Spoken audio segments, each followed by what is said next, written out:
rolling. So let me just tell you a tiny bit about ourselves and our perspective. Our blog is called Citizen Media Watch, and we cover citizen media with a focus on citizen journalism and also how traditional media is using user-generated content or participatory journalism. Okay. And of course, then Creative Commons is a great thing because it enables so much of what media can do. But my concern, or our concern, is that a lot of sites that are focusing on citizen journalism are struggling financially.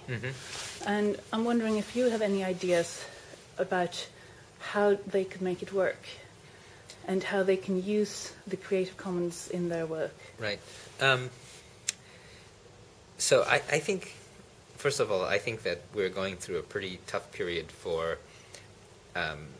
so I'm going to step back and give a general perspective, which is that I think that before the internet, the cost of transaction and distribution was very high. So whether you're trying to invest money through an investment bank, or if you're trying to read a journalist through a newspaper, the printing and distribution, or CDs, music, the manufacture and distribution, or television, which is putting it onto the airwaves, the cost was so high that the distribution channel was the one that hired the professionals, and they were the ones that created the quality, and because the money was, all of the business was in distribution.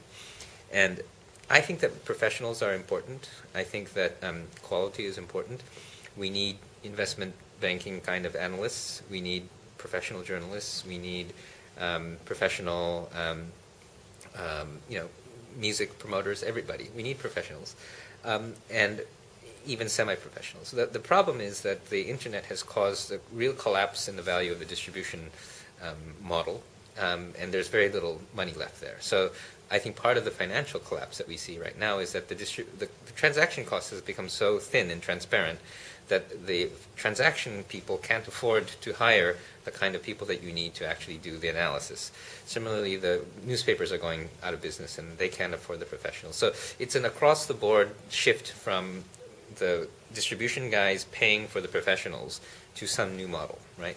And where the artists like, Nine Inch Nails or some of these other places where they can use these tools to interact directly with the fans and the people who will pay, that's an obvious model that kind of works, and it will work for a very small group of people who are going to be very successful. But there's a whole group of professionals that have to kind of reinvent the model. And I don't have a magic bullet answer for this, but I'll give some examples. So obviously musicians like Trent Reznor now selling merchandise and selling the experience, like these Brazilians we showed, are getting sponsorship from music instrument companies and selling the experience. There are I'm trying to think of what some other good models are. Some people are, but basically I think if you look at how it works, it's focusing on relationships and creating stronger relationships, and then trying to create certain artifacts, whether they're things like books or something like something authentic, right? So in a sense, eBay is kind of an interesting model where it's really it's actually increased the value of a lot of things, right? Even though things are very not internet, it's actually the internet's caused that, and also for locations, right? So you find people traveling to meet people that have, and conferences like this were much more international than they used to be. Tourist spots being able to attract people from all over the world, and also if you look at like Japanese anime, because of the internet, they've got markets all over the world, right? So there's a kind of global aspect. So to kind of talk a little bit about the media thing, I think that it depends on the type of media, right? So I know like some websites that are doing things like on fixed gear bicycles, right? For instance, it's very difficult to get the parts for fixed gear bicycles, and I know they're popular in certain countries here, but there's certain parts you can only get in Japan, and so there's a whole commerce around the distribution of things around where to get fixed gear bicycles. So by creating a website, you can sort of maybe build the e-commerce into it. If you're in a kind of a niche e-commerce thing. I know a friend who runs one of the most popular sites for anime and sort of otaku culture in Japan, and he trades in figurines, and he makes a lot of money on that. So that's one example. Other examples are people who often do the media, and then they promote events where people come and pay. But I think we're still kind of in the frontier. I'm actually afraid that it's going to be a tough period for people who are doing this professionally. And I think that we need professionals, and so that's one of my missions right now, and that's why I'm trying to give as many examples as possible, because I think that we need to examine the new business models and also need to sort of support people who are trying to make a living. I think also the future of advertising is changing, and so I think that Google AdSense and AdWords is not good enough to support citizen media, especially when you're kind of in a focused area. And I think that there are conversations about brands and about that involve the advertiser and the e-commerce more, where it's not you put the company and the media and the citizen sort of on equal footing, and some of it may be sponsored by the company or the brand, and it's just a lot more sort of interactive, but you have to be very transparent, but more interactive. But you could create these sponsored things that again, because it's the internet, I think you can create a level of transparency. But I think we're still experimenting. So I'm sorry, it's a long-winded way of saying I don't have the answer. Yes. About local journalism, hyperlocal was very hot, maybe a year ago, 2 years ago. But then you see all these sites failing, more or less. Some of them are doing okay, but it's a struggle. And is it because the market is too small, you think? It's well, so part of it is the market, but I think if you look at even though Google AdSense and AdWords is for the mom and pops, if you look at the major revenue, it comes from Dell, from Amazon, and from eBay, right? So what happens is that you have to have e-commerce to be able to make money online. So somebody has to make money, right? And so if somebody is going to make money at hyperlocal, right, they have to have a way to make money online.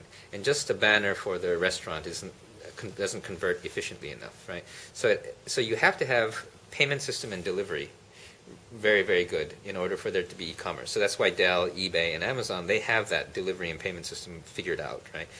Then you can convert one click to money very quickly, right?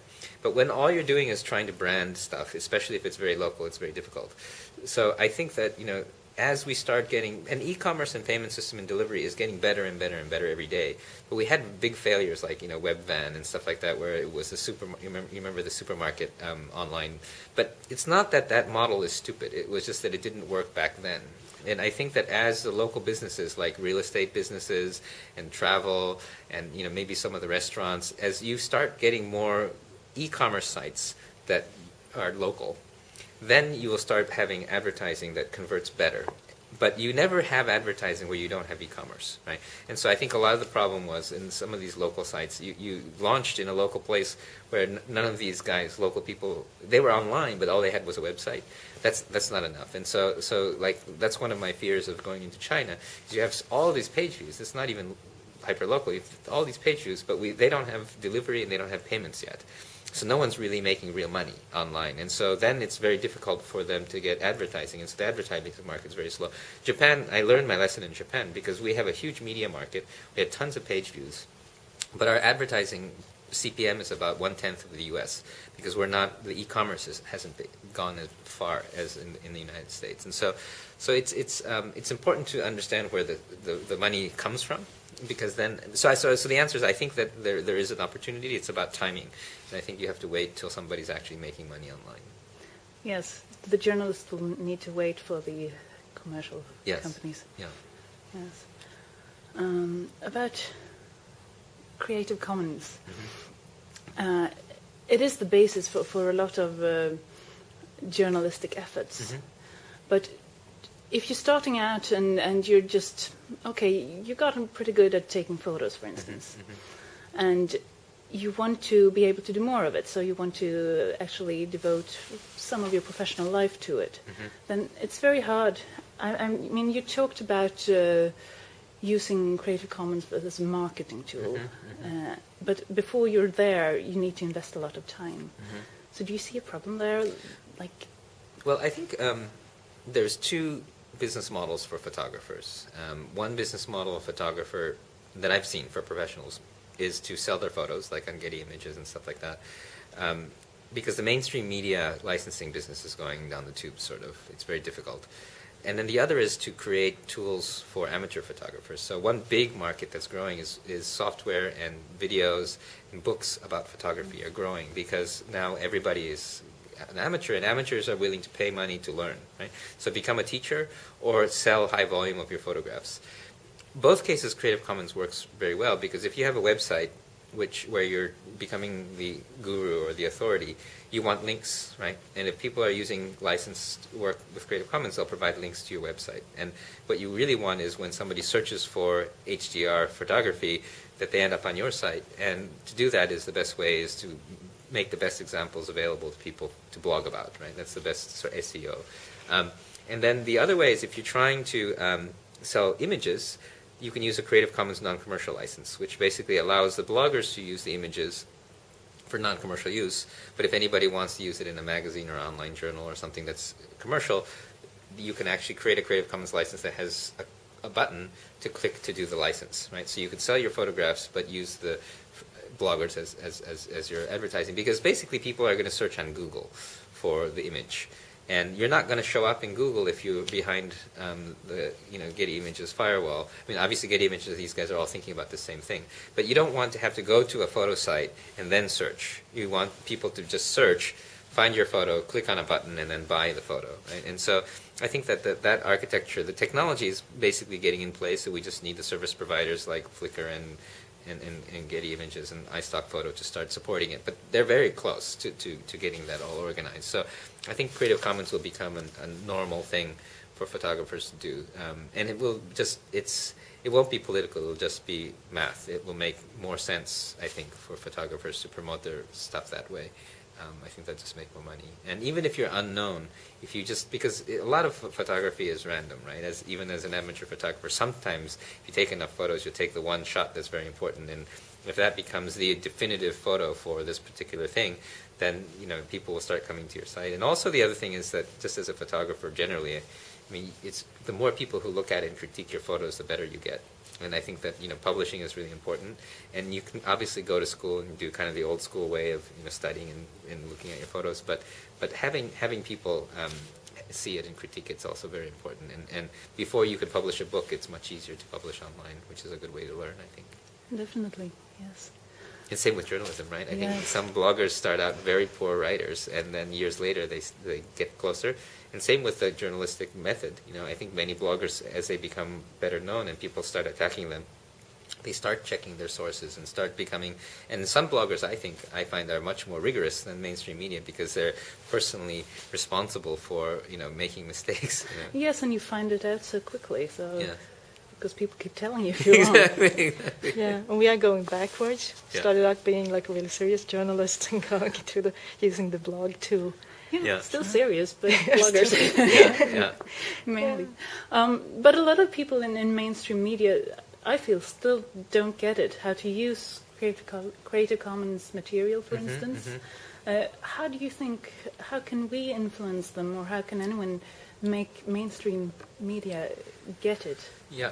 Well, I think it's great that like Barack Obama is using it and people are talking about it. I think at some point you have to kind of call the mainstream media. So the problem is mainstream media, because they're used to paying the photographers and the photographers give them all the rights, they're not used to giving attribution, right? So many mainstream media like Business Week and all these people use my photographs, but they're not bad people. So I send them a nice email explaining you can use it for free without paying, but you have to give me this link, and here's how you give it. And almost all of them will give it to me. And at least in the United States, almost every month, some mainstream media uses one of my photographs and gives me credit for it. And they're realizing that for certain situations, certain people, it's impossible to get a photograph in time. and they're realizing it's a resource, and they're starting to learn the rules. Because at the beginning they just abused the Creative Commons photos because they don't give credit, because they're not used to that. But because I think the amateurs, it's about respect, it's about links, it's about sharing, whereas mainstream is about worker and employer, right? And I think that the worker-employer is a power relationship where the employee has very little rights. And so, like when I wrote an article for a big newspaper, they printed the article, and I said, and they sent me a contract, and I said, I'm not going to sign this because I want the right to put it on my blog, But they said, no, you have to sign it. I said, I don't want your money, I don't want your contract, you can use it, here's a Creative Commons license. And they kept sending me the contract for 3 years, And then they finally changed the contract for everyone, and it said, after 1 month, you can use the work in any way you want, but for 1 month, we want the exclusive. And I said, okay, I'll sign that, because it was already a month, But they changed. It took me 3 years of saying no, no, no. So, but I think, some of these guys are old, but they're trainable. So I think we just have to keep working on it.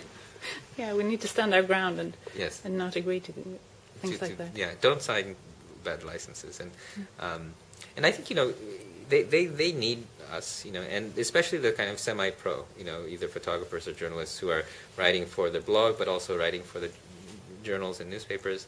I mean, if you have the luxury of being in a position to negotiate, you should really negotiate for the ability to license your work under Creative Commons. Because once they understand it, they get, oh, this is good. Maybe we get it for less. Maybe we can get promotion.